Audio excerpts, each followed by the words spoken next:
Very interesting thing which I share, when he was not even 1 month old, वो 1 महीने के भी नहीं थे, तो उनके जो दादाजी हमारे थे वो एस्ट्रोलॉजर्स के साथ उनकी फ्रेंडशिप थी और प्लस उनको शौक था इसका। तो जब निकाली तो 3 चीजें उसके अंदर लिखी हुई आई।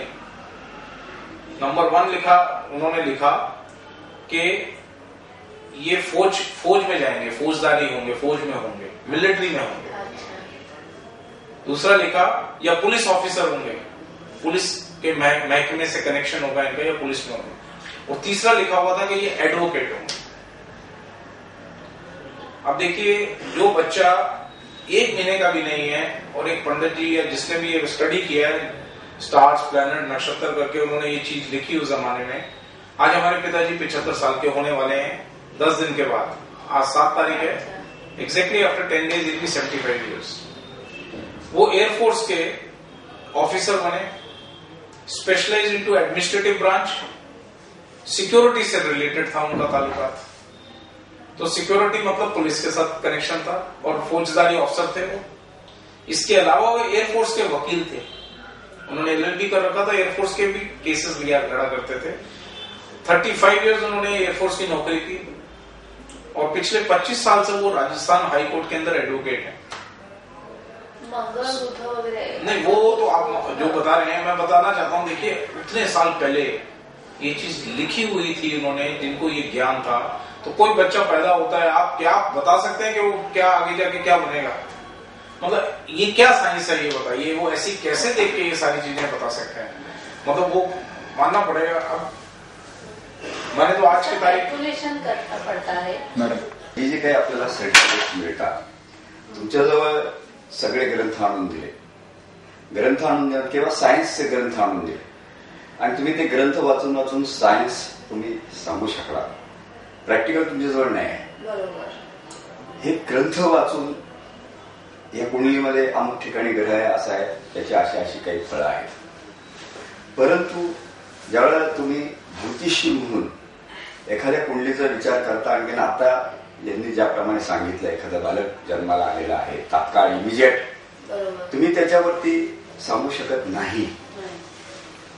हा जो काही भाग येतो हा कशामुळे येतो? त्यामुळे ऍस्ट्रॉलॉजर किंवा भविष्यकाळ त्याच्या बोलण्याला जे वेटेज पाहिजे, आता तू बरोबर मुद्द्यावर आलीस आणि त्या साधनेसाठी म्हणजे हा जो पारमार्थिक किंवा आध्यात्मिक मार्ग जो आहे, ती जर साधना जर असेल तर त्याला ह्या सगळ्या गोष्टीचंही काही कारण पडत नाही।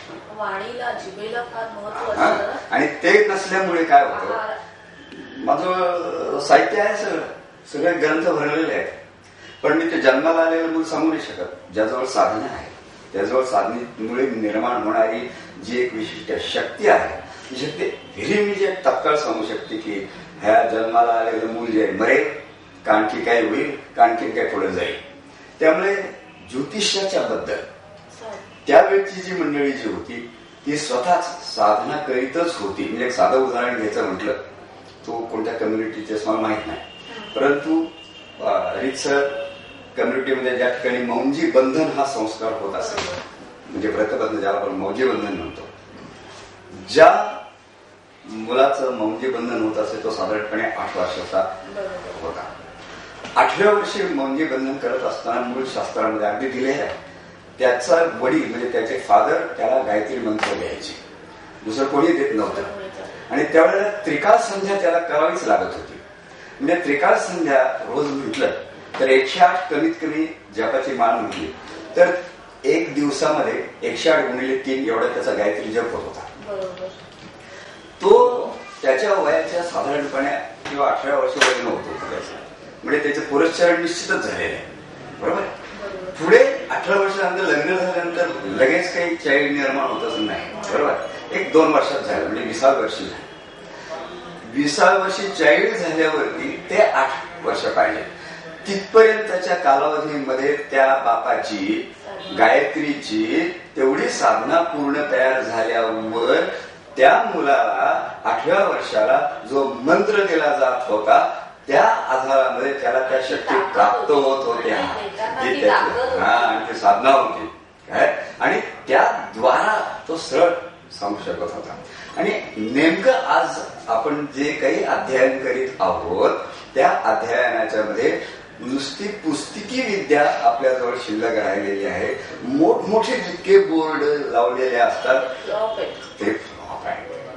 कारण तू त्या अभ्यासात आहेस, तुझे कोण काका आता तू म्हणलीस त्याच्यात होते, आईचे वडील होते, अमुक होते, पण त्यांच्या कोणाकडे कुठेतरी फोर फादर्स मध्ये एखाद्याकडे जर ती साधना असेल तर ते सांगू शकला असता, किंवा तो मनुष्य म्हणू शकला असता की माझ्याकडे माझी नात पडती पोटी कोणी असेल ती अशी अशी होईल म्हणून. की तू जो अभ्यास ह्याचा केलास तो अभ्यास आणि हे ह्यामध्ये मात्र इथे खूप म्हणजे प्रूफ याच्यात काय आहे की तो चाइल्ड जन्माला आल्यानंतर की कशा कशा तऱ्हेनं काय काय त्याचं होईल हे भविष्य नाही. लक्षात ठेवा, हे भविष्य नाही, हे तुम्ही काय आहात ते देत आहे. मग ते होत असताना आजच्या चालू जीवनात समजा एखादा मुलगी आहे, लग्नात जमत नाही तिचं, 30 वर्ष 32 वर्ष 30 वर्ष, ते का जमत नाही?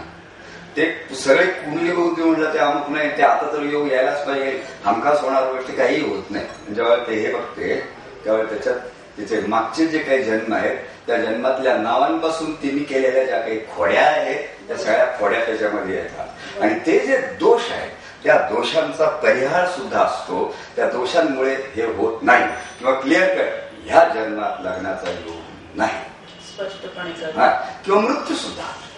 म्हणजे मृत्यूकांड लोक काढत नाहीत, कारण मृत्यू कोणाला मृत्यू म्हटलं आमचा म्हणून मृत्यूकांड काढा म्हणतो सरळ. मग त्याच्यामध्ये इथपर्यंत आपण मृत्यू पंचांगात दिलेला असतं घाटाच्याकडे, बरोबर आहे, तो काही म्हणजे ते भाग नाहीये त्याच्यातला. म्हणजे तुम्हाला तारीख, वार, वेळ, नक्षत्र, इयर या सगळ्या गोष्टी लिखित दिलेल्या असतात आणि पुन्हा पुढे कुठे जाणार ते दिलेलं असतं. हा अभ्यास ज्योतिषाचा ज्याचा असतो किंवा त्याच्यासाठी तुमची जी साधना आहे ती साधना जर तुम्ही जर करत गेला तर तुमच्या शब्दात वजन येईल. मग तुम्हाला याची गरजही पडणार नाही. ते म्हणा काय वा अमुक अमुक ठीक आहे तुझं काम होऊन जाईल. हे होत नाही ना कुठल्याही अभ्यासक्रमामध्ये. ग्रंथ आहे शिवाय मी फार दशम केळकर माझ्याकडे तसं तुमचे सगळे त्या अभ्यासक्रमात साधना गरजेची आहे, महत्वाची. आणि मग हे अत्यंत गेली गोष्ट आहे. म्हणजे पट्टीच्या दृष्टिकोनातून आज ह्याच्यावरती इतकं व्हायला पाहिजे काम का हे नुसतंच असं झालेलं आहे. कसं ते कोणाला वाचता येत नाही. एक विशिष्ट कम्युनिटी किंवा विशिष्ट लोकच हे वाचताय. ही जी लँग्वेज जी आहे ही लँग्वेज ही तमिळ आहे. पण ही तमिळ सुद्धा कशी लँग्वेज आहे ही अगदी त्या वेळेला की आपण म्हणतो बरोबर. पुन्हा आपल्याकडच्या मुळीमध्ये सुद्धा शिवाजी महाराजांच्या काळामध्ये जी मुळी आहे ते पुढच्या लोकांना ते वाचता येत नाही. पुढे पेशव्यांच्या काळची जी मुळी लिपी आहे ती पण वाचता येत नाही. पुढे आमच्या लहानपणी जी मुळी लिपी होती असते ते कोणालाच वाचता येत नाही. असं हे का केलं तर कोणाच्याही हाती काही पडलं तर, पण त्यावेळेची ती लिपी होती.